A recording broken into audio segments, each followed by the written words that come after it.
Welcome to the Poisoner's Cabinet. I'm Sinead. And I'm Nick. And this is your weekly podcast exploring the lives of the great poisoners, macabre murders and captivating crimes from across the centuries, and creating curious cocktails inspired by the tale that we tell. And it's episode 177, our Halloween special. Halloween, yes, I'm surrounded by pumpkins. As far as the eye can see, there are pumpkins everywhere. This wasn't entirely intentional, Yeah, but it's happened. It's happened. Yes, we are fast approaching Halloween 2023, and that means we do a special episode where we get a little bit more spooky. But also, I cover my house in Halloween-y shit. Yes, Sinead finds everything orange you can possibly find. This is a fraction of what I could do, Nick. I can well imagine. I've got pumpkins. Ben bought me a pumpkin. Oh. And I was like, put up my pumpkin lights and put up these decorations and light all the candles. And There is more than one pumpkin. Yeah, there's 4. Yeah. So Yeah. Ben bought you a pumpkin, and you went, I need more! No, he bought me all of them. He bought you 4 pumpkins. I sent him out to get to pumpkins. buy 4 pumpkins. Yes, I did. I said, you have an allowance of 20 quid to get me pumpkins. Get me as many pumpkins as This you was can only for £10 £20. worth. This was. You could have twice the amount of pumpkins. I'm gonna. I'm gonna. Don't worry. There needs to be a display. Delightful. Yay. Are you feeling Halloweeny? Not especially. Are you feeling Halloweeny now that you've been assaulted by pumpkins? It's very orange.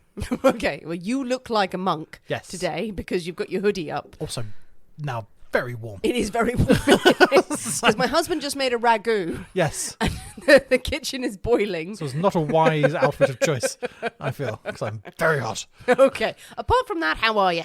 I'm fine. You're fine. Bumbling along. Bumbling along. Any poisonings this week?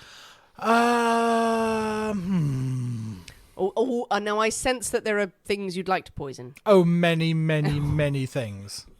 Many things. Starting with people who sell houses and build houses. But then if I do that, then it's not going to get any quicker, is it? So I feel the poisoning should probably wait until after they sign things. Then I will slaughter them all. Until that point, I think that will only delay things further. It's annoying. But don't. I Yes. think your time is coming. Been saying that for about 4 months now. Yeah, I was all like, it's definitely going to happen this week. Definitely, yes, definitely. It's going to be happening anything. for this week for about 3 months now. I know, I'm sorry. So But it's going to very- happen. And imagine all the pumpkins I'll bring you.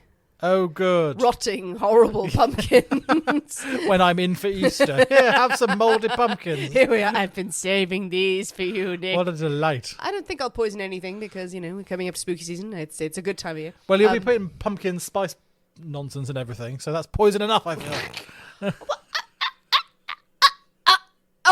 The spirit of non-Halloween in front of us. What's wrong? I've no issue with the spirit of Halloween. Just doesn't have to be pumpkin spice spirits. Have you had to have anything pumpkin spiced? No, but I object to it on moral grounds. You don't like the fact that it's in my house? No, indeed. I just don't like the fact that it exists. Well, according to you, it doesn't exist because all I've had in the house, I don't buy the syrups or anything. I've got the Nespresso pumpkin spice cake based coffees, which do bloody taste lovely and cakey, and they're a symphony of flavours. And you got really annoyed that I had them. You just don't want me to have nice things. That's pretty much what it is. Yeah. I just want you to be miserable, really. You just come round and knock shit off my shelves. Just like, no, you can't have that. Smash. It's quite fitting with your hoodie up at the moment. You do look like a... No, I don't think you look like a yob. Yob with a very big grey beard sticking out the front. More of a sort of stealth wizard. Yes.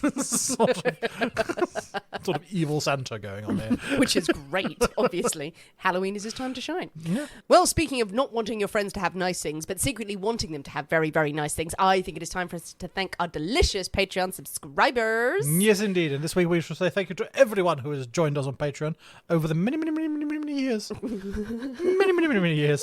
Feels like many, many, many years. Past and present Patreons. Thank you. If you're a past one, come back. Come back. Join us. Go on. Thank you to everyone who has supported us and is supporting us on Patreon.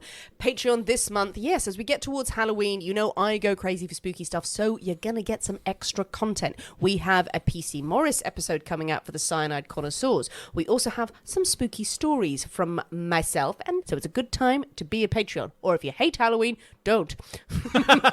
Wait till next month, and that stuff will be there. Leave it a couple of weeks. If you hate Halloween, leave it a couple of weeks. And then join us. Join us for fun. Just pumpkins pummeled at you. You also get an extra episode every single week as a Patreon, as well as video content. Lots of video content. So you get to Lots see of this us week. filming. You get to see Nick in his hoodie. Yes, it's a delight. Everyone should pay for that. Yeah. You also get to see us try all the cocktails. Recently, I put up the video of us trying the jellies. Yeah, I forgot about that, and I've forgotten how splodgy they were. It was good fun. It was an experience. If you want to know what the hell we're talking about, please consider joining us and supporting the show on Patreon. Go to patreon.com/The Poisonous Cabinet to find out all about it. Nick, we also have a little promo this Do week. This is the first I'm hearing of it. I've not approved this. Where's my veto? I think you will approve it. Well, maybe you can decide. Okay. Because it's from our dear friends. Ooh. Dave Keane and Emma Spicer. Very good. Who are the hosts behind I See Bad Movies. Oh, that's fine. I like that. They're allowed. Our splendid, splendid friends who have a podcast dedicated to watching terrible movies. And they do scour and they search and they do different themes. They've also done one that is based on this week's episode. And I've not revealed to you what we're doing yet, but they've watched a film based on this and they're a dream duo. Check out their promo. David, I want to tell you my secret now. Okay. I see bad movies. In your dreams? No. While you're awake? Yes. Bad movies like Clowntergeist, Killer Sofa? On streaming services like regular movies, they don't have decent budgets, they don't edit their scripts properly. The main character is usually the writer, producer and director. They don't know they're bad. How often do you see them? All the time. And you can too. Look for I See Bad Movies wherever you get your podcasts and join me, David, And me, Emma, as we dive into some of the most iconic. and not so iconic bad movies around. We watch them so you don't have to. Listen to I See Bad Movies wherever you get your podcasts. Wonderful. Check out I See Bad Movies wherever you get your podcasts and also on the social medias because they're there and they share many things. Also the covers for all of the films they show, like the DVD covers and the promo videos, they are outstanding. It is an experience. Marvellous. Well, Nick, are you ready? Oh, go on then. To drink cocktails and talk about poison. Or apple. To drink poison and talk about cocktails. Okay. Both. Yeah, why not? Let's mix It's it Halloween. up. Let's see what we get for trick or treat. Let's go with the first one. Yes, whatever that was. For I fear we need a drink. It is my story this week, but we can't possibly have a story without a cocktail in hand. As you know, dear listeners, every week we choose a secret ingredient that is inspired by the tale that we tell, and it will flavour our cocktail of the week. My story, so my pick. And this week's secret ingredient is Yes. a monk. A monk. A monk. Any specific monk? Oh, just the spooky monk. We've been quite specific on our monks. You have been specific in the So, past. I You've need to named know someone. which particular monk we're on about. Oh, well, a ghostly monk. A ghostly monk. Yes, a creepy monk. A monk who may have done bad things. May or may not have. Or may not have done bad things. Right. But he's definitely dead. Okay. So you could have said a dead monk. No, he's dead. Yeah. Okay, fine. Let's go with monk. We're gonna. Well, with monk as your ingredient, your inspiration, what have you come up with? Well, there were a few sort of. I was thinking, but because monks are generally quite well known for their love of a beverage. They do enjoy a beverage. They do enjoy beverage Yeah, and they making a do. beverage. They do make a lot of Yeah, beverages. exactly. So the their lordly the ways. possibilities were quite Endless. expansive, really. So this week we are having. I quite like the name. We're having a widow's kiss. A widow's kiss. Yes. What's that got to do with monks? You'll find out, won't you? Oh, will I find out? Right, sorry. All right, impatient one. What the fuck that's got to do with monks? Do it again. Well, sometimes I'm like, what the fuck is that? You're like, I couldn't be bothered. A widow's kiss. Yeah. Ooh. Oh, is she just about to die? Is she about to lose her husband? Is she kissing her husband goodbye? Has she Dunno. just been widowed and is really desperate? Who knows? I didn't get a backstory. Okay, let's develop one as we go. Okay, I like this. And there's more to be revealed, I sense. Apparently so. Marvellous. I think we should procession monk-like into the Poisonous Cabinet kitchen and shake up a storm. So we'll see you in a minute. We'll see you in a bit.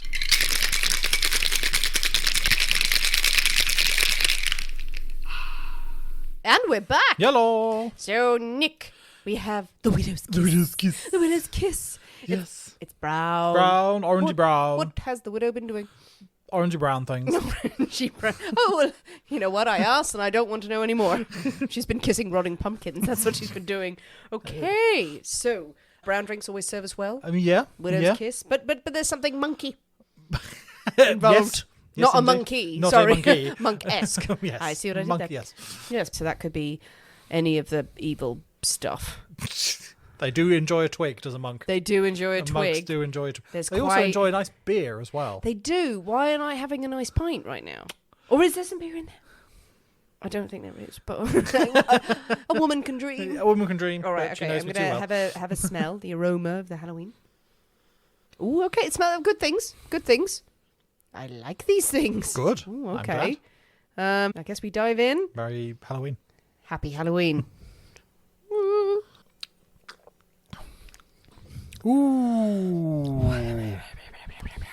That's very me. That's very you. I don't mind it. Hang on, I do. Wait. What? Oh, ooh. It's a ghost. Sneaks up on you. Yeah. It's very you. The first taste, it's lovely, and then it wait a minute. Wait a minute. Oh, herbally shit. Twigs and things. And Is there absinthe in this? There's not, no. There's not. But I get why you think there do you, is. Yeah, do you see what I mean? I get why you... Yeah. Anything else with wormwood in it? Come on. Not that I'm aware. It may well be in a small amount, but it's not a predominant characteristic of the other things. Sorry. Sorry. That's just crawled into my face. I don't know what that is. Oh, I have so many words to say.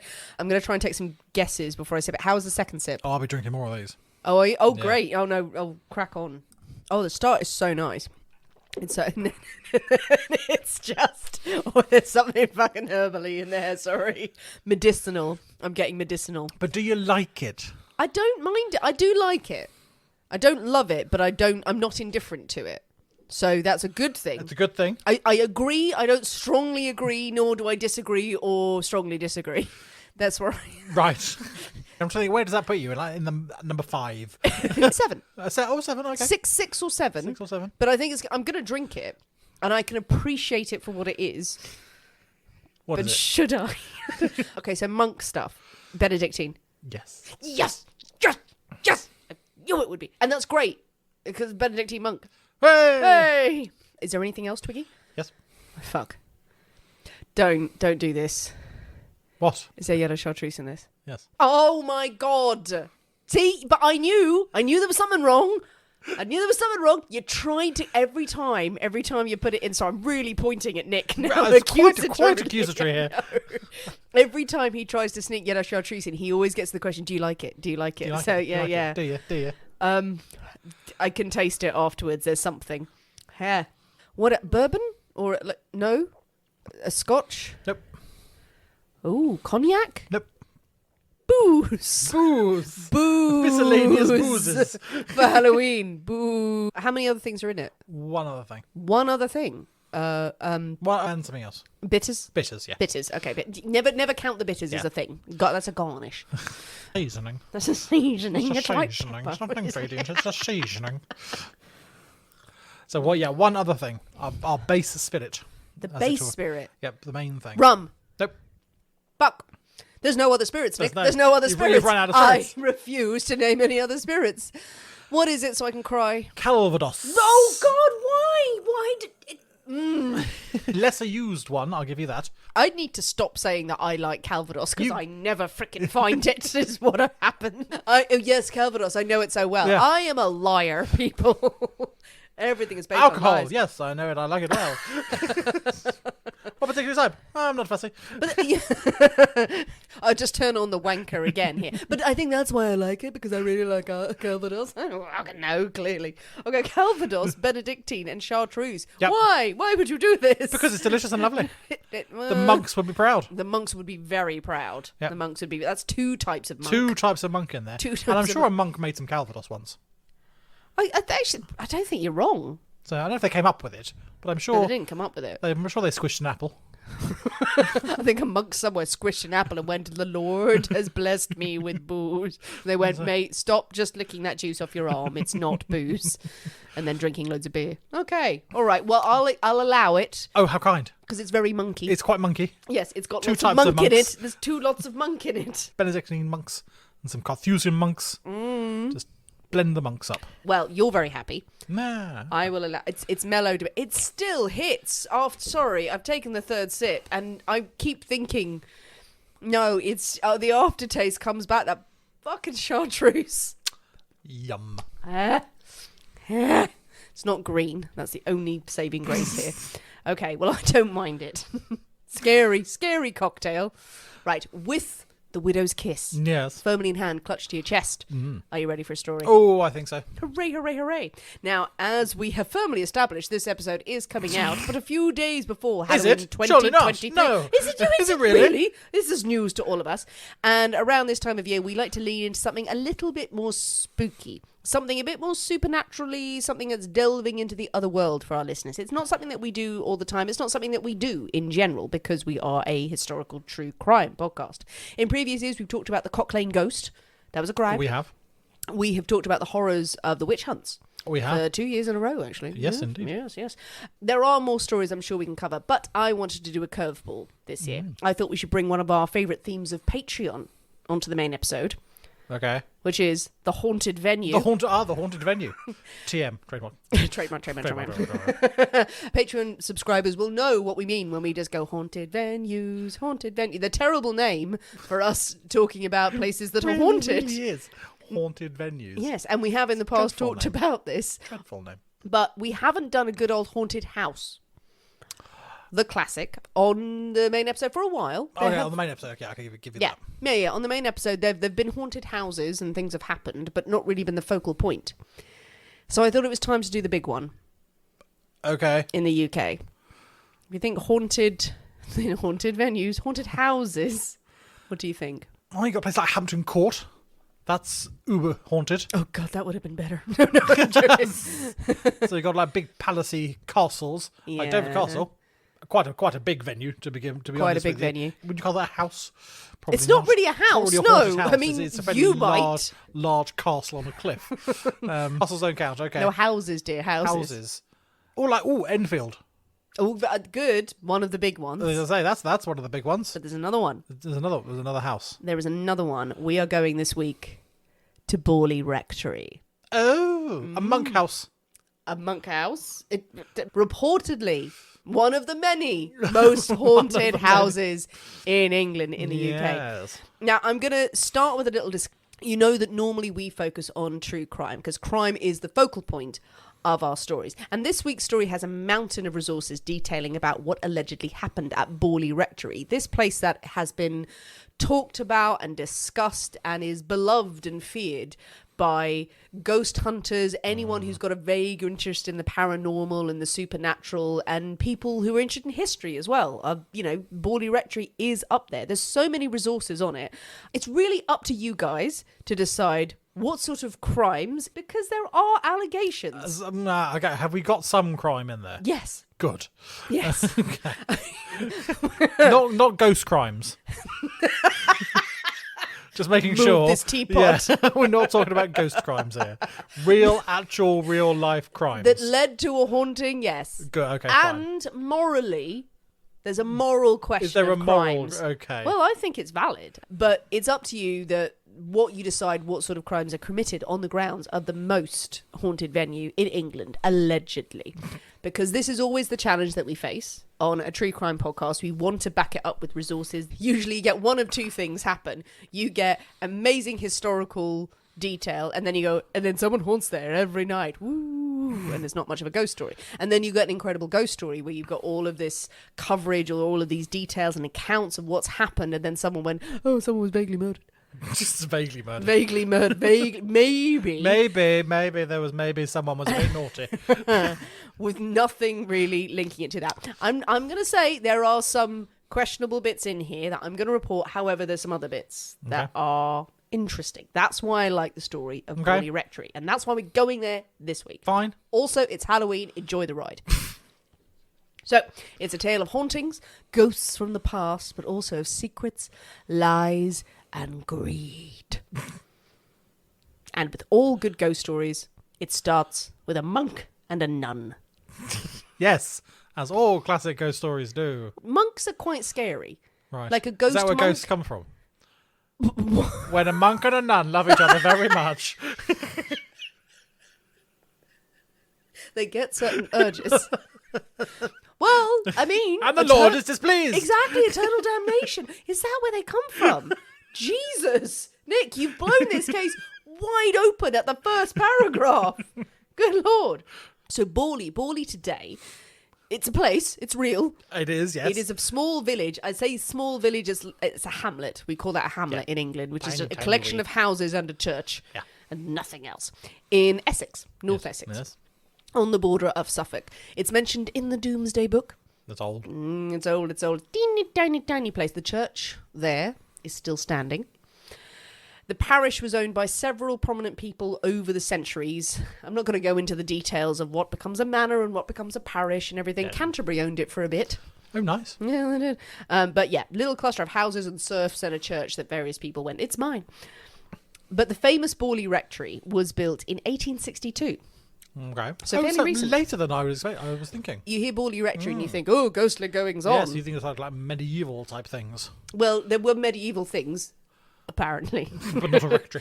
But the facts start at 1862, my friend. Okay. When it was built by Henry Dawson Bull on land where previously a rectory had burned down. That actually happened. Oh, okay. So there was a previous rectory.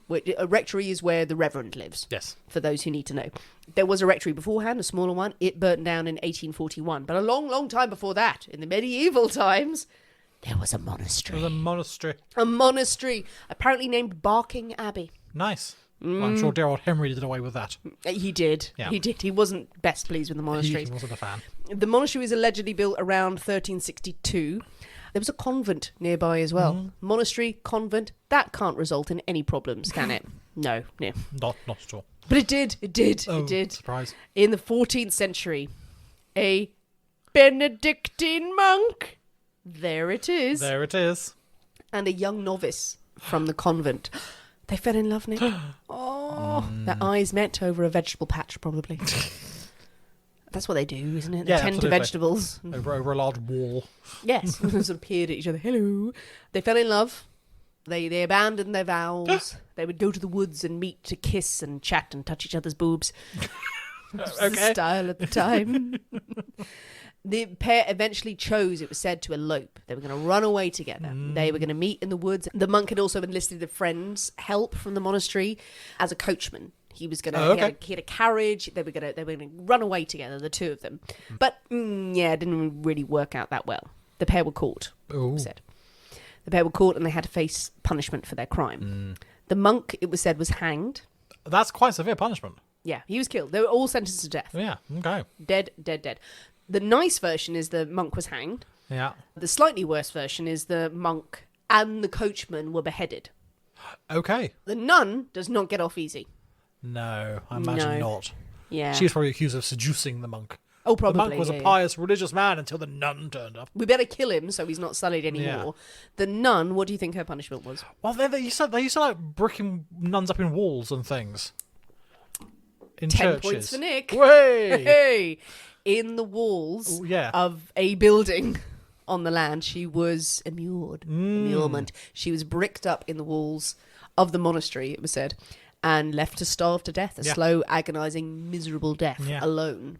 So that is the legend around. Now, this was told over the centuries, over years and years and years of the poor nun and the monk who died on this spot. Is there a monastery? Was there any record of a monastery there? I mean, look, there's no evidence, but that doesn't get in the way of the fact that it happened. No, absolutely not.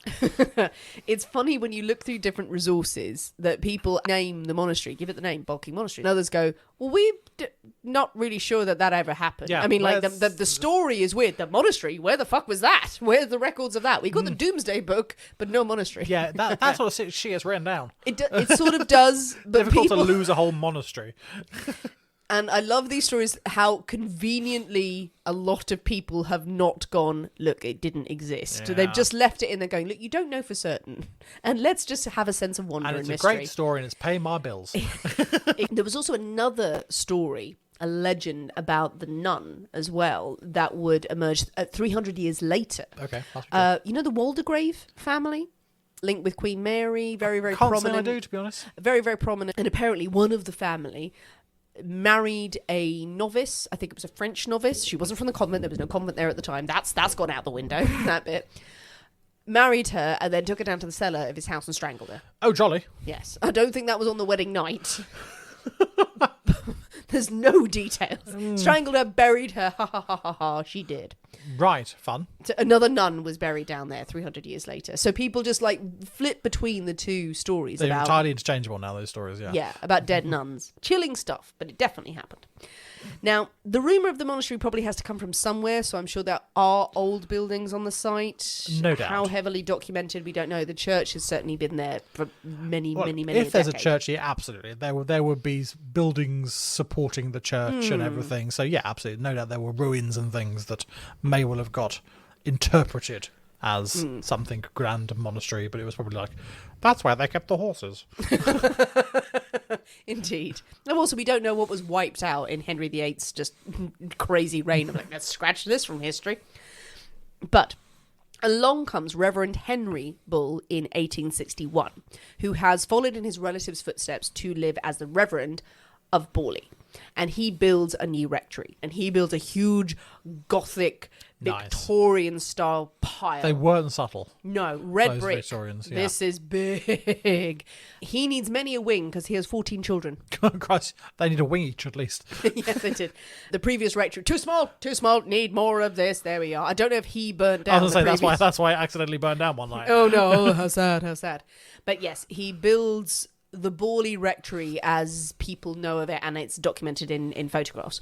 Apparently, there was one report, and I'll include it, that underneath this rectory was a series of tunnels that are never mentioned. Yeah. And never used, and no one knows why they were there. They were ancient tunnels made by druids 1,000 years ago, where evil things were sacrificed to dark and scary gods. And it's in a really good report of this story where I was looking through going, well, that's great. Just Googling, like, there's no there reference, weren't. really. People say, oh, there might have been. I saw something down there. I saw a hole in the ground. It's a tunnel. There we are. It was a well, The wasn't tunnels it? aside, maybe that's the problem. During construction of the rectory, a group of builders took a break to go swimming in the nearby river. And amongst them was a 17-year-old boy named Weird. Wyard. Nice. So I think that is weird, isn't it? Wired? Wired? Wired. Well, he's dead. Right, okay.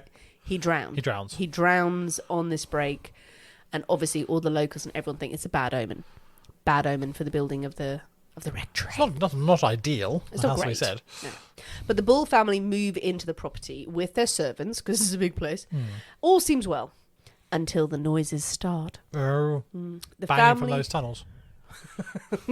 people just tunneling through. Just nuns in the wall. It's just like, Hello. it's like, you weren't meant to brick them in when you built the place. The family begins to speak of sounds that they'd heard and sights that they'd seen. Footsteps through the house where no people had tread.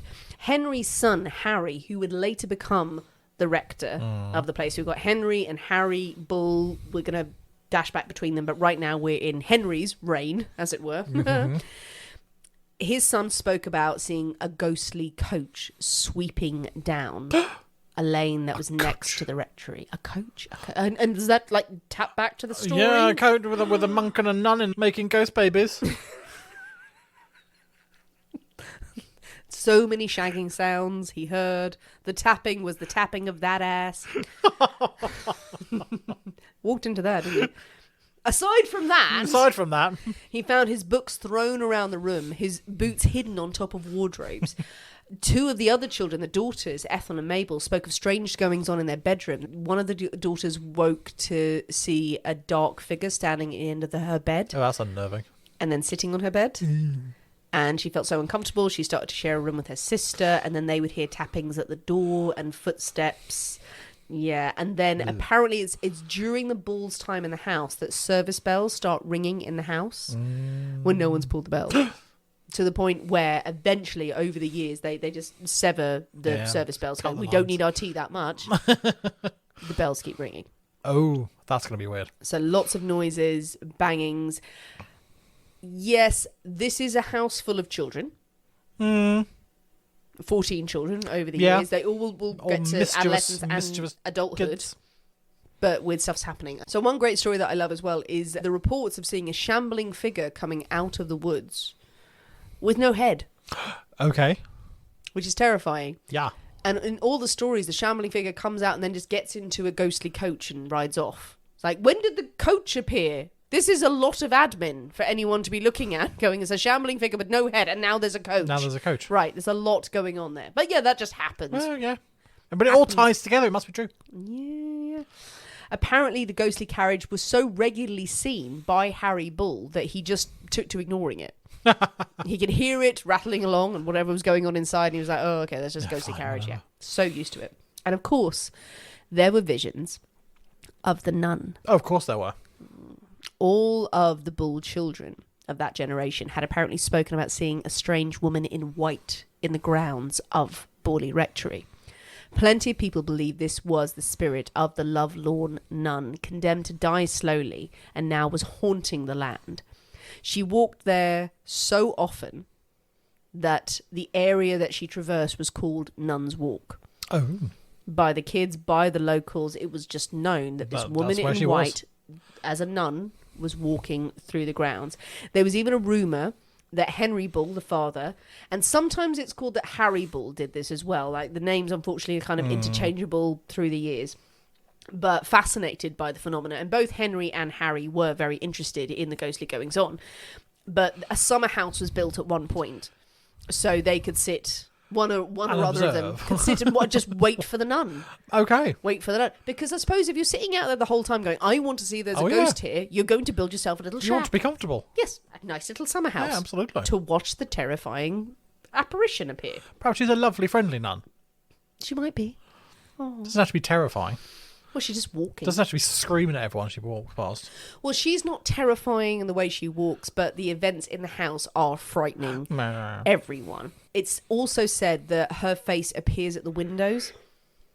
That will be unnerving. The family, while they're dining, they see the nun's face at the window. Yeah. No, so actually, I don't want to look at the window now. No.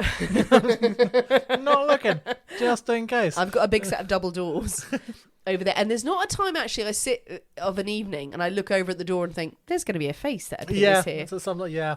If you've ever seen the film The Innocents, one of my favourite films, you'll know what I'm talking about. That would be unpleasant. Yes, the face appeared to the point where they boarded up the windows. Just draw the curtains. They didn't, well, yeah, that's a good point, actually. Just draw the curtains. They didn't board up the windows. Oh, maybe it's just night time. Close the curtains. Maybe they didn't have curtains. They were a pious sort. Curtains are the work of the devil, apparently. Right. Servants didn't last that long in the house as well. They would report seeing faces in the window, hearing these strange sounds. They'd be like, absolutely not, I'm out, I'm going to go. The Reverend Henry Bull would die at the rectory in 1892 of natural causes. The rectory passed to his son, Harry, and his family. The rest of the Bull family, his siblings, all the 14, intermittently, they lived there. There are a few daughters. Only one of them got married and moved away. Actually, during the wedding of the daughter who got married, a relative of her husband-to-be stayed at the rectory and the next day said, I will not stay in that room ever again. If I come back, you never put me in that bedroom again. And he wouldn't say why. So it's not just the family who are talking about hauntings at the rectory. People don't give details, but it's often said like, we don't want to go there. Entirely unrelated. Perhaps it wasn't haunted at all. What do you think happened? I hate the wallpaper. I don't want to say it, but it smells. You have terrible, terrible interior design. Your sheets are really scratchy. It could be anything. It could be. It could be anything. I never thought of that. Yeah. I love that. Why is it ghosts? Why is it because this horrible spectral thing came and sat on my head? Because that's passive aggression, isn't it? You go, it's not me, it's the ghost. It's not that I'm a terrible, terrible host with cheap sheets. But as Harry Bull now lived in the house and the rest of his sisters and his relatives were living there, more stories would emerge. In 1900, the adult sisters of Harry were walking in a field by the house, and they all told the same story of seeing the nun in white walking behind them. One of the sisters was by the house at the time of this sighting. The other sisters run up and she says, right, okay, this is just rubbish. This is an actual person. I'm going to go and confront them. Goes up to confront the nun, disappears. Right then and there. So all the sisters tell the different story. Everyone says that there's 4 different people who corroborate it. They're all sisters. Yeah, they all had a time to make a plan, haven't they? Those are your words, not mine. But it wasn't just the family who reported these sightings. There are plenty of locals, as I said, who speak of the legends. There was one woman who wrote to the Daily Mirror to explain her own experiences at Borley Rectory in 1886. So when she was a child, she spent a lot of time at Borley with her grandparents. She ended up working as an undermaid at the rectory and spoke of hearing the strange footsteps every night, just basically corroborating stories that had come out. And her grandparents warned her never to pass the building at night. Now, as we've said, the house is filled with children going through adolescence, into adulthood. You can imagine a fair amount of shenanigans going on. Yes. Tall tales, pranks being played. Even the adults spoke of strange happenings going on at the rectory. But what do they really have to gain here? They're not making any money at this stage off the stories. It's just a lot of stories. In 1927, Harry Bull died in his sleep at the rectory, apparently of heart failure, but his sisters had another theory, that he had been poisoned by his wife. Okay. The sisters felt that, well, they would say later on that Harry and his wife Ivy had not had a good marriage. They just weren't suited. They hated each other. They bickered all the time. He didn't like her. They all just were very, very bitter. Ivy was a nurse, and so the sisters all felt that Ivy may have been slipping Harry some poison to hasten his end, because it was Ivy who benefited from his will rather than the sisters. Ivy got money, but the sisters were not left the home. Now, it would pass on to another reverend, another position outside of the families, but they didn't benefit from it at all. So, you know, they're annoyed that they've been cut out of the will, but they felt certain that Ivy had a hand in Harry's death. And also one of the sisters found a bottle of lead acetate in the cellar, which meant they must have been given to him. Yes, must have been. But now the house is vacant, Nick. Yeah. House is vacant. The Bull family are dead. Not all of them. All of them? But some of them. Okay. A new reverend moves into the position in 1928. It passes to Reverend Eric Smith and his wife Mabel. And now things really do ramp up. Oh, good. Apparently the Smiths knew the house had been haunted. They had heard tales. I'm sure they'd heard the rumours. Many, many rumours. Yep, absolutely. They'd read about the strange goings on. There's enough stories going around about Reverend Bull's tall tales as well, because the Bull family were very happy to talk about what had happened in the rectory. But it's such a nice building, so you can feel free to imagine Reverend Smith as the dad in a horror film right now. Yeah, it's such a bargain. No. There's no ghosts, there's no goings on. Look, we'll just move in here for 6 years. And if everyone's dead after that, we'll argue some more. Well, it's probably part of the job, though, isn't it? You can't really probably not take it. If you're given appointed the rector of a church, then it's not as if you can say probably, oh, I don't want to live there, or if you're offered the position, you don't have to take it. I mean, this is where my knowledge of what you do to take on a rectory or as a reverend. It comes with the church, really, doesn't it? Well, there's no one in the area. This is a tiny, tiny hamlet. Yeah. If the family and there are no suitable people who have gone into the priesthood or whatever are available, you're going to get someone from the outside. So it is offered to people, and most of them will go, yeah, I'll have that huge house in Essex. That would be lovely. And by now people are going, ghost stories, never mind. You're a man of God. You can fend them off. Apparently not. Apparently not. No, they move in. They crack on with their new home. Busy cleaning, emptying out cupboards. Oh, yeah, dusting around. Mabel's cleaning out a cupboard. Yeah, she finds some paper packaging sort of wedged in there. It's like, oh, I better pull that out. Oh, great. That's a human skull.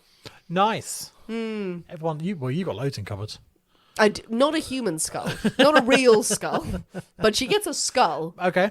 Like, oh, that's not a good sign.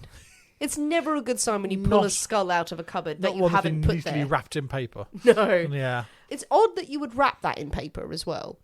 It's a Like, bizarre I'll thing to just gift keep wrap. the skull. Yeah. Whatever you're doing, just put that there for later. Fair enough. Been doing some digging in the garden, come across a skull, put that in the cupboard. I must remember to report that to the police. I'll just put this in the cupboard for now. Well, after that point, Mabel claimed that the house was beset with the usual, the footsteps, the servant bells ringing, even though those cords had been severed a long time ago. And she said she had seen a spectral horse and carriage in the grounds. So we have another family living in Borley Rectory saying all of these things. And it could go on. You could just have another series of families going, oh, okay, it's haunted, I'll move out, and someone else comes in. But they do something a bit different. Okay. Instead of simply moving out or living with it, they take the unusual step of asking help from the press. Okay. They contact the Daily Mirror in 1929, and they want help from the Society of Psychical Research. Yeah. Help us have people sent down because the exorcisms we're trying to do aren't working. Daily Mirror send a reporter, and they also send Harry Price. Oh, dear old ghost hunter man. And I think that's time for a drink. Oh, yes. Well, Nick, we have our drinks. We do. Yes. And we're back with the appearance of Harry Price. More spooky shenanigans, please. Now, do you know about Harry Price? Well, I know the name, but I don't know much about the detail behind him. I know he was a ghost hunter and investigator. Yes. But that's about it, really. An early Zach Bagans. But with flaws. An early Zach Bagans, I feel. So for those who don't know, Harry Price is a big figure in the world of supernatural investigation. Now, again, I've only sort of brushed the surface of his life. I did a bit of research for this show. I did also message a couple of people who have done more episodes on Harry Price's investigations, including Emma from Real Life Ghost Stories, to get their sort of interpretation, their view of him. Harry Price was born in 1881, so he was Jack the Ripper. His life started as a lie, because he would later claim he was born in Shropshire to wealthy parents. Actually, he was born in London. Yeah. He was born in London to a salesman. And he really was a salesman all his life. He was really into his Amdram in his youth. He wrote plays, he loved to act, but it was when he saw a travelling medicine man and magician called the Great Sequoia. Okay. That's the only way I can pronounce it. Sequoia. Sequoia. When he was 8 years old, he devoted his life to the exploration of magic, of the supernatural, of psychic phenomena. Nice. That's where the fascination began. And he had many jobs and many roles over the years. He was involved in archaeology, he was involved in antiques and stuff like that. But really, this sort of ghost hunting and exploration of psychic phenomena was what made him famous. So he was involved in a lot of investigations, very famous spooky cases. Spirit photographer William Hope debunked that. There are no ghost pictures. Medium Ruth Schneider, who could apparently levitate objects. He turned up and went, no. No, you can't. The ectoplasm photos of Helen Duncan, if you've ever seen them, where Indeed, yes. back in the day, I remember when I was a kid looking at them through one of those books of like, oh, Tales of the Unexplained, I was like, oh, it's ectoplasm. You look at them now and go, no, that's just some cloth. That's really not, yes. That's shit. And obviously he was involved in the story of Jeff the Mongoose. Of course, indeed. Soon to be a motion picture. Soon to be a motion picture, indeed, yes. Jeff the Mongoose. Yeah. As put by the lovely Emma from Real Life Ghost Stories, was a natural salesman. He knew a good story when he saw one. He knew how to self-promote. He knew how to get attention. So a lot of his career, I've set him up as kind of a good person to come out as debunking certain things. But why did he do that? Because he was very happy to support other supernatural stories when it served his purpose. By the time he got the call to visit Borley Rectory, behind the scenes, he was not in a good place financially. Apparently. Exposing fraudsters only gets you so far. Indeed. Yes, yeah. the fraudsters have the money. You've stopped them getting money. But also, oh shit. Doesn't pay well. So the chance to visit a famously cursed house is too good to pass up. Apparently, in one of the really great books about this story, that's been recommended by some of our listeners as well, it's detailed in this when Price and his assistant first turned up in the village, well, in Borley, and asked for directions to Borley Rectory. The man they spoke to said, "Oh, you mean the most haunted house in England?" Okay, that never happened. No. But I kind of really hope that it did. Because there's not enough locals standing around going, oh, I see. Absolutely. It's just standing outside the train station with a big sign. You want to go to the most haunted house in England, do you? Rather than, it's just over there. It's over Just there, go mate. there. Yeah. There's only 3 houses here. But they're all haunted. Trust me. Arsenic aplenty. Trust me. When Price arrived in June 1929, the activity in the house really ramped up. As soon as he stepped in, there was a lot to investigate. Yeah. Stones being hurled about the house, hitting people in the head. Objects thrown across the room. Strange tapping sounds, not from the windows, not from the doors, not from the floors, but from the mirrors. Oh, that's spooky.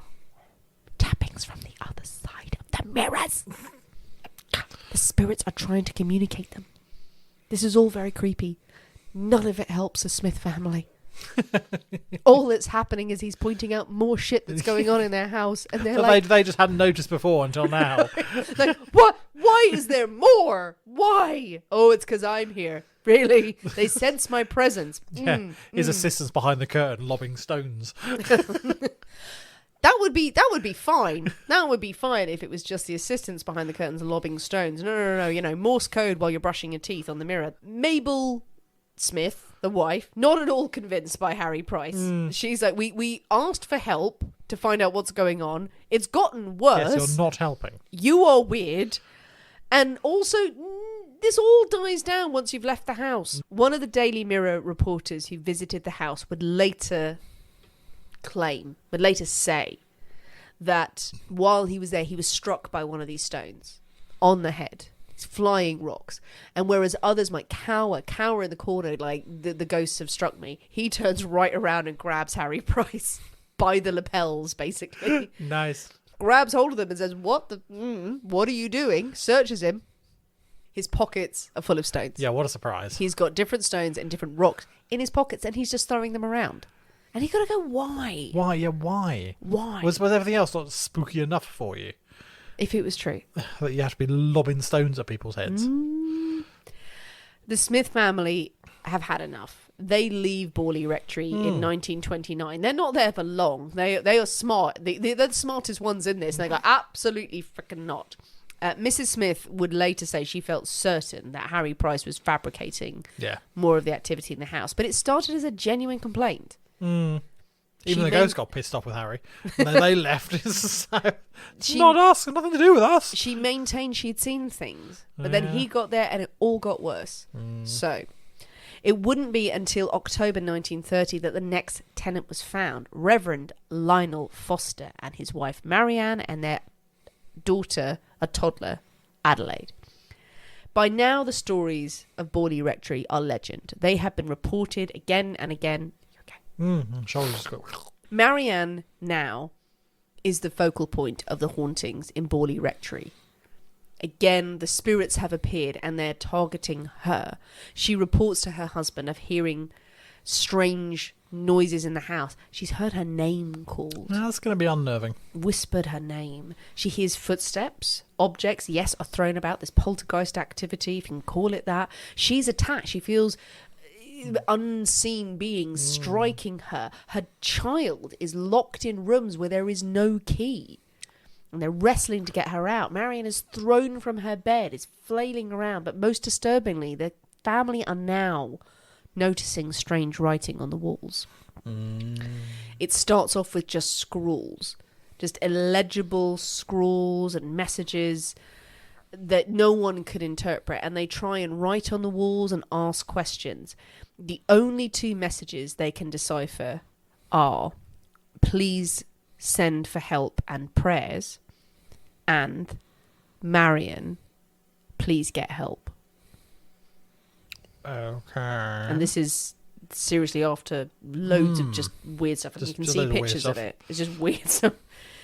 Harry Price returns to the house. He's like, don't worry, I'll help. I'll figure it out. Whether they call him, whether he turns up again, by now it's so legendary that when he turns up, loads of ghost hunters and like fans are turning up. Like, oh, can I see the haunted house? I'm like, fuck off, we live here. Leave me alone. He does more investigations. And the same thing happens again and again. Oh, noises are heard and things are thrown and nothing's really ever concluded. And things die down when he's away from the house. The Smiths would stay there for 5 years, though. That's bold. Yeah. They would stay there for 5 years until they go, enough is enough. Yeah. This is awful. I think the hauntings seem to ramp up later in their tenure, let's call it, at the rectory. But then they would move out. And after that, no one else would take up position at the church. You know, offer it, hello, Reverend, would you like to stay in this haunted rectory? Absolutely fucking not. For 2 years, the house sat empty until Harry Price leased it himself. Okay, bold. He leased the house for about 12 months in 1937, and he brought with him 48 researchers. Right. I say researchers. He put an advert in the paper, Yeah. and he asked for official observers. Students don't have to pay them, No. probably. You can just spend periods of time in the house and you just observe the phenomena of Harry and his select few investigators and people from the Society of Psychical Research. They will be there doing their Research.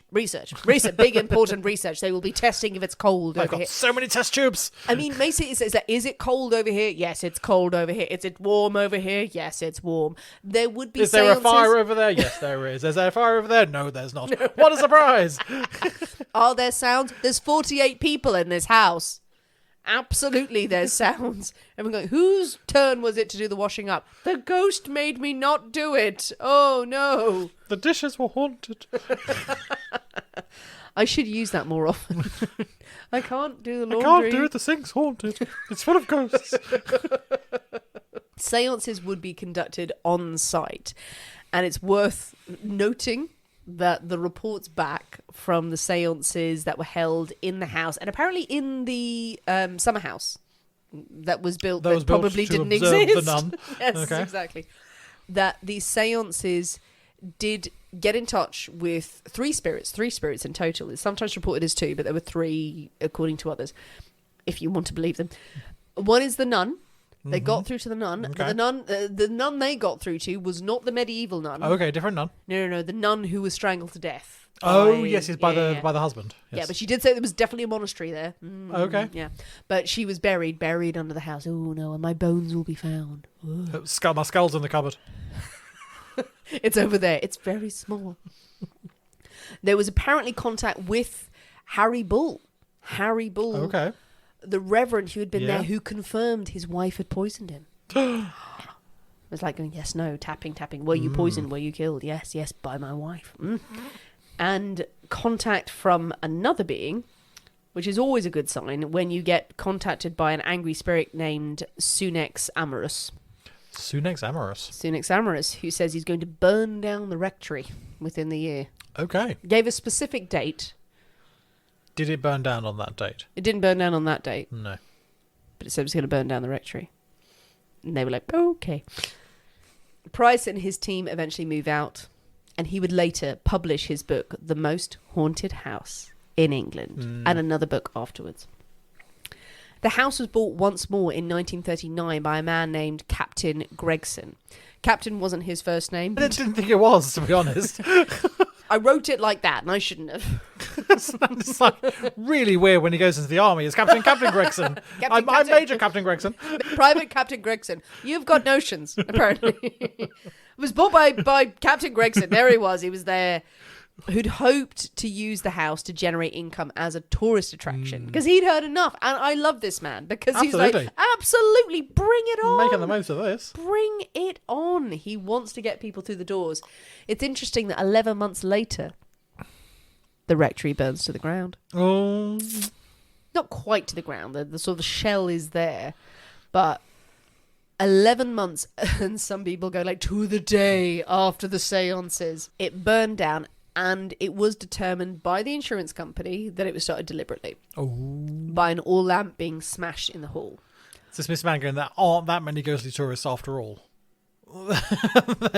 Therefore, I want my insurance payout. Or it was a ghost. It could be that, allegedly. Or, absolutely, they denied it. Yeah, of course it is. The owner completely denied it, said nowhere near it. Nowhere near. No. The house went up in flames. Of course, locals said that as the rectory burned, ghostly figures could be seen in the flames, including, according to one woman, the face of a nun in the upstairs window. And that local woman charged people a guinea to hear her story. Right.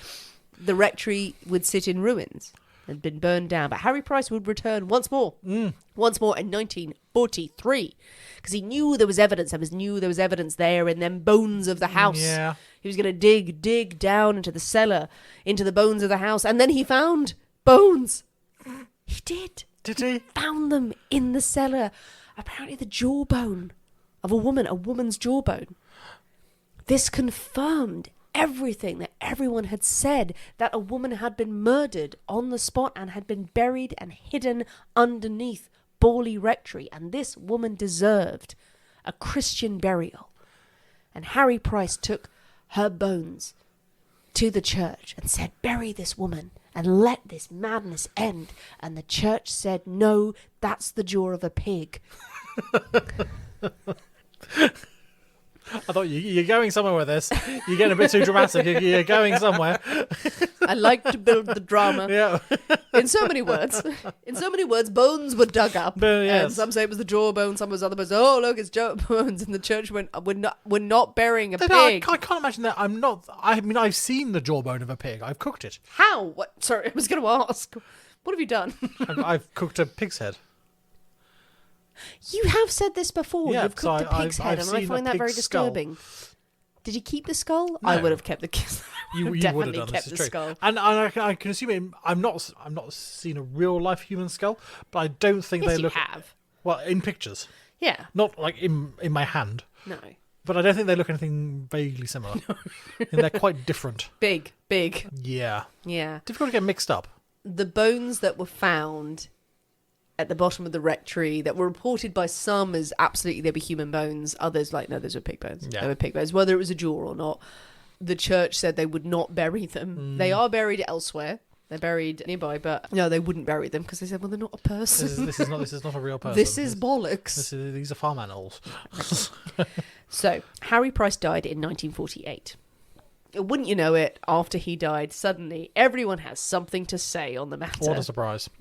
In the years that follow, twists to the tale would emerge. Madeline Smith. So, the Smith, Reverend Smith, we were in there 5 years. Yeah.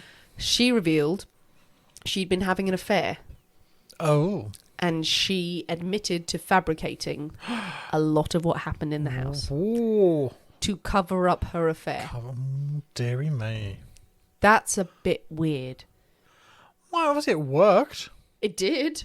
Worked at the time. It certainly drew the attention away from shagging the lodger.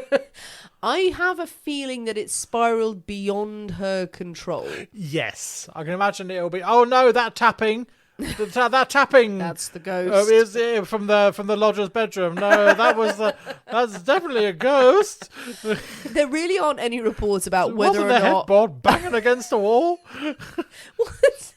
There's no reports about whether the husband believed any of this shit.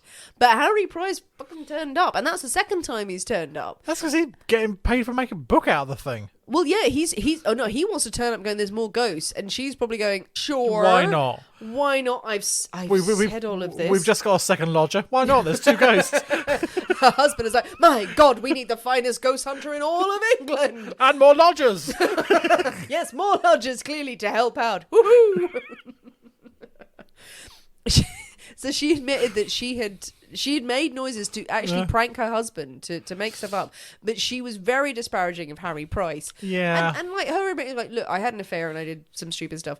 Harry Price completely blew it out of proportion as well, and said like he fabricated stuff, and she would say he was just making the stuff up, like not happy about it. Marianne, she wasn't happy about the stories about Borley Rectory at the end of her life. She sort of published a story that she wanted, I believe it was after she died. Also, if you're dead, that no one can come at you. This is the truth. This is what happened. Yeah. Deal with it. There you go. Also, after Harry Price died, and again, it avoids the lawsuits, but several of his colleagues who work with him at the society debunked Yeah. what he was doing, said that he was making stuff up. The reporter from the Daily Mirror again came out and said, like, he was throwing rocks at me and he had rocks in his pocket. The other investigators said everything that happened in that house that we found was either natural, like wind or vermin, or could be explained by anything else, or it was Harry Price doing it. We do not believe that anything happened. We believe he was making stuff up. Others, though, said they believed it was a haunted venue. Well, there's obviously stuff going on before he rocked up. Well, there was stuff going on. It's not as if he turned up and then everything started. That's the big question mark over Borley Rectory. Certainly, Terence Hines, who was one of his investigators, who was not a fan of Harry Price later on, wrote that, and this is the quote that's often used, Mrs. Marianne Foster, wife of Reverend Lionel Foster, who lived at the rectory from 1930 to 1935, was actively engaged in fraudulently creating haunted phenomena. Price himself salted the mine and faked several phenomena while he was at the rectory. Yeah. But as you've said, there were certain things about what happened at Borley Rectory that could not be explained. And Marianne Foster herself said she could not explain the writing on the wall. There had been hauntings and strange things that had been going on at that rectory for years before. Was everyone lying? Was everyone making up stuff? And this is the thing that becomes embellished over the years. Is it just a story that simply spiraled to become the greatest haunted house of all time? Or were there really spirits trapped at Borley Rectory? Well, No. really, it's for you to decide. I decided. You just railroaded over my ending there, Sorry. didn't you? Well, there you go, Nick. That's the story of Borley Rectory. Okay. There's alleged murders in there. There's poisonings. Yeah. There is the greatest poison of them all. Fraud. Because really, that's what that could be. Absolutely. Yeah, no, yeah, completely. No, Okay, no. hit me with it, Nick. You as a skeptic, what do you think? I mean, oh, Harry, why? Why? If the place, okay, so yes, there was obviously a lot of shenanigans going on before Harry arrived. Yeah. If that was the case, why embellish and why create all these other things? I mean, aren't ghosts enough? If you're there to explore spiritual Yeah. goings on, supernatural events and what have you, and ghosts of nuns walking the grounds and things, isn't that enough? Why do you need to be throwing stones at people? Why do you need to be doing all this other stuff to make it more spooky? I mean, come on. That's the thing about Harry Price. It's the most perplexing, and it's one of the reasons I did message people who have covered these supernatural stories more and went like, what do you think? What do Yeah. you think of Harry Price? The thing that I come away with is, if you set up an entire career debunking, wouldn't it be amazing if you'd found the one thing? You found the one true thing. That's what everyone wants. Yeah. Everyone's debunking, but the person who debunks everything comes out and goes, I can't explain this. I can't explain this. This is real. Isn't everyone going to buy your book? Yeah, but still. Well, But he apparently had money problems beforehand. I don't know what those were because, again, I have not delved into the history of Harry Price to that level. I'm Yeah. sure other people have. I But just don't see what the making stuff up gets him. But it got him bestsellers. It got him those books. Everyone, you know who Harry Price is. He didn't live very long afterwards, and he went back and he went back and was like to the point where, and I'm gonna say this is what happened. He literally faked discovering bones. Yeah, absolutely. Those are not human bones. No. No one believes that they are. It's a wonderful story. Other people want to have a conspiracy theory about it. I do believe that he buried those bones. Yeah. And tried to make it out because that's a sort of a last-ditch attempt to Just- no, yes. let's carry on this. Because I think he'd made money. To get back in the papers again and to get my name in the, get a headline and stuff like that. Yep. He'd gotten fame and notoriety. Yeah. So, yes, I mean, so absolutely he made it all up and definitely. But obviously he doesn't explain. It had gone on for a long time before his arrival. Yes. So, yes, so there's no denying that. I mean... What do you think about the old stories? I mean, I think... I think a brand new house in a place, if there is that sort of legend and those stories in a remote rural community, okay, yeah, there was this monastery, whether it existed or not, who knows? But obviously there's a church there, so there must have been some sort of infrastructure around a very ancient church. So there must have been, back in the day, obviously for there to be a church there must have been reason for there to be a church there. It must have been a bigger community than it was later. Otherwise there wouldn't be a church there. If there was no community to serve, then they wouldn't have built a church there. So obviously it was more of a bustling environment back in the day than it was then or is currently now. Yeah. So okay, fair enough. So you can imagine that there are stories and things that get passed down and what have you, and especially from that time when it was so much more spiritual. Yeah. I can completely get why those old wives' tales get taken in. So when the new reverend arrives, you hear those stories. 14 kids in a house. There's 14 kids in a house who are going to hear those stories and hear those tales and things and are going to play up to it and be kids. And from all the reports, that Henry Bull was into it.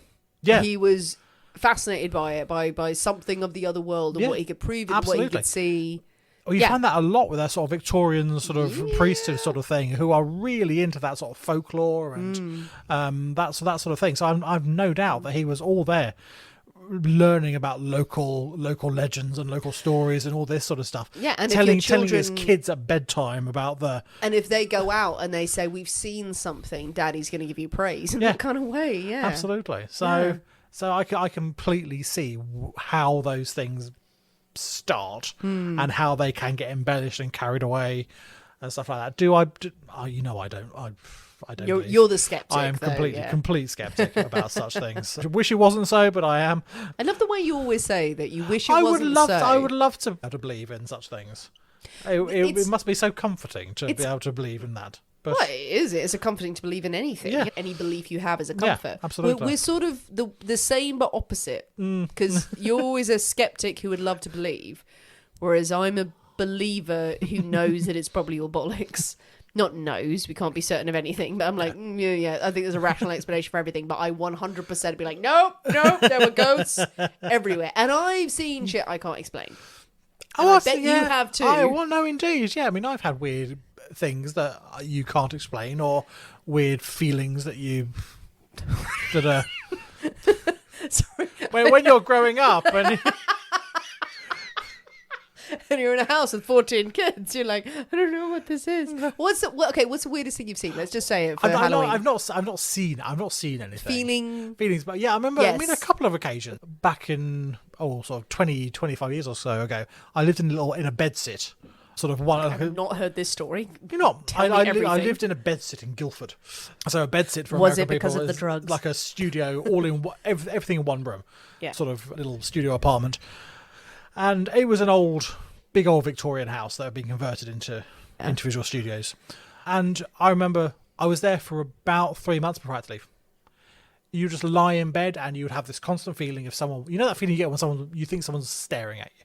I think someone's watching you. Weird feeling on the back of your neck. So just constantly just lying in bed and just getting that someone is watching, which is incredibly unnerving. And the cat is there. Started talking about ghosts. The cat's now meowing. So that's mad. Yeah, so have that there. Really? Yeah, absolutely. I didn't know you had that. And you had to leave because and I left. Well, I mean, I left my sort of contract was up. But yeah, there's something you can't. That's the thing that would be written down. Going, and I had to leave. Also, my contract was up, but so I had to. I didn't have to. I could have extended, but I chose at that point to go. Nah, it's not the place for me. Because it's haunted, horribly. Because something weird's going on. You always remember that. I remember that feeling. I remember working in theatres and things where there's legends of the ghosts who live in certain boxes and things like that. You've talked about before about feeling like someone's watching you. Yeah, and being there sort of working late at night or something on a painting stage sets and things. And at 2 a.m, you feel someone watching you. And it's one of those things like out of the corner of your eye, do you see someone in the box? Yeah. In one of the boxes? No, you don't. It's just a trick of the light and you're tired. And I think those are the things you tell yourself at 2 a.m. I've had similar stuff where I've seen something. But I choose to go No, absolutely not. No. I'm going to leave that be and let that do its spiritually weirdly thing. Nothing that has yet convinced me. But unnerved, yes. But yeah, moving back to the story though, if these people were killed in this nun and this monk who were discovered and they were brought back and the nun was walled up in the convent, the monk was hung or beheaded, why are they haunting the house that was built 200 years later? The idea is that they haunt the land. Haunt the church. Haunt the church where you're walled up in the wall. Well, allegedly, the church has now taken on the hauntings that have been lost to the rectory. They've all moved to the church. Right. So people apparently hear music and they see lights and stuff in the church. The saying goes is that where you perish, and if you are a trapped soul, then you will haunt that land. And if a house is built there, you're going to try and make noise and everything. There's various books explaining the levels of poltergeist activity, and the detail they go into is fascinating. But it's about energy, and it's about spirits sort of latching onto energy and not really knowing what to do with it. It's like ghosts on wandering around knowing exactly what they're doing. Much like humans, we don't know what we're doing. Don't know what's going on. But yeah, they're just sort of banging and making weird noises and doing stuff to try and get attention. But yeah, maybe that happened. And you live in an old house, you live in old buildings, something will happen. And where else they creak?